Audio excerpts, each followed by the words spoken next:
नमस्कार, मैं हूं डॉक्टर प्रियंका कालरा, आईवीएफ और फर्टिलिटी स्पेशलिस्ट ग्रेटर नोएडा से। कई बार हमारे पास पेशेंट्स आते हैं जो कई टाइम से ट्राई कर रहे होते हैं, जिन्हें हम अनएक्सप्लेन्ड फर्टिलिटी इश्यूज़ की बात करते हैं, जैसे कि हस्बैंड का काउंट ठीक होता है, वाइफ का एग बन रहा होता है, ट्यूब्स भी खुली होती है लेकिन सफलता नहीं मिल रही होती। और हमें पेशेंट्स आके बोलते हैं कि मैम आप आईयूआई ट्राई कीजिए। आईयूआई डेफिनेटली एक स्टेप अहेड है नेचुरल ट्राइंग से ऊपर बढ़ते हुए, और अनएक्सप्लेन्ड इनफर्टिलिटी में भी इसका बहुत अच्छा रोल है। लेकिन इस वीडियो में मैं आपको ये बताना चाहूँगी कि कई बार पेशेंट्स स्टेप अप करने के लिए आईयूआई को यूज़ करते हैं, लेकिन जब वो फेल हो जाता है तो काफ़ी निराश हो जाते हैं और आगे नहीं बढ़ते हैं। इस वीडियो में मैं ये बताना चाहूँगी कि आईयूआई के रिजल्ट्स मैजिकल क्यों नहीं होते हैं।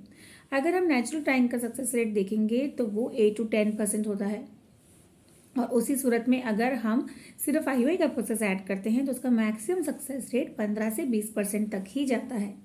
वो इसलिए कि आईयूआई में हम सिर्फ एक ही स्टेप अहेड जाते हैं। जो हस्बैंड वाइफ आपस में रिलेशन बना रहे होते हैं वो हम एग बनने के रप्चर होने के टाइम पे हस्बैंड का सीमन प्रोसेस करके हम उसे डॉक्टर खुद आपके यूट्रस में बच्चेदानी में डाल देते हैं। इसका मतलब है कि स्पर्म को एग से खुद ही मिलना है। ट्यूब्स का जो संकुचन है यानी कि जो पेरिस्टालसिस है जिससे एग और स्पर्म एक दूसरे की तरफ बढ़ते हैं, जो फर्टिलाइजेशन प्रोसेस है, दोनों गैमेट्स के बीच में जो केमिकल रिएक्शन है वो सब खुद ही होना है, और इम्प्लांटेशन यानी कि बने हुए भ्रूण या एम्ब्रियो का यूट्रस में चिपकना वो भी खुद से होना है।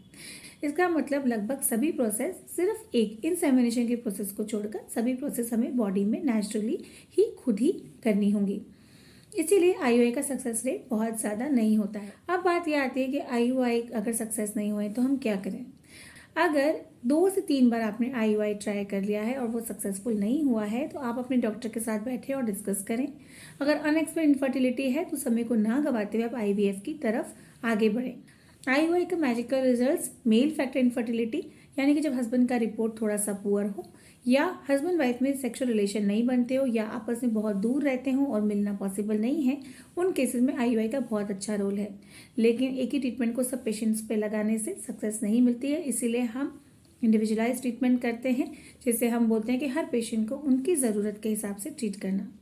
इस वीडियो में इतना ही। आईयूआई की ज़रूरत कब और कहाँ है ये बताने की मैंने आपसे कोशिश करी है। अगर कुछ सवाल हैं तो आप कमेंट्स में लिख सकते हैं, या परामर्श चाहते हैं तो ग्रेटर नोएडा में बीटा 1 स्थित हमारे क्लिनिक पर आप हमसे आकर मिल सकते हैं। नमस्कार।